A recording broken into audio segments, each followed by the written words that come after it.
दंडोत प्रणाम.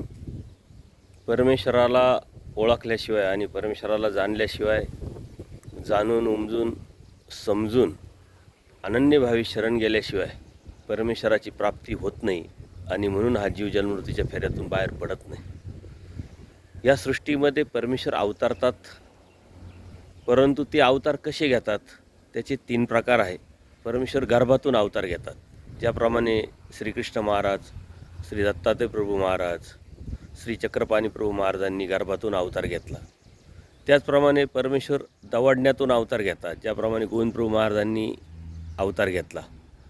दवडणे म्हणजे एखाद्या स्त्रीच्या गर्भामध्ये अगोदरच जीव असतो, त्या जीवाला बाजूला करून त्याला सुखफळाला पाठवून स्वतः अवतार घेणे. आणि तिसरा अवतार आहे पतित उठवणे. म्हणजे एखाद्या योग्य जीवाला जर देहावसन झालं तर त्याचं जे देह आहे ते देहामध्ये परमेश्वर प्रवेश करतात आणि त्याला उठवतात. याला पतित उठवणे म्हणतात. असे 3 प्रकारे परमेश्वर अवतार घेतात. आणि हे अवतार घेतल्यानंतर परमेश्वर वाडोवेळी फिरून अधिकारी जीवाला निमित्त करून स्वतःची ओळख देतात. परमेश्वर तत्त्वज्ञान सांगतात आणि ह्या जीवानी काय करावं आणि ते केल्यानंतर काय त्याला मिळेल हे तत्त्वज्ञान आपल्यापर्यंत पोहोचवतात.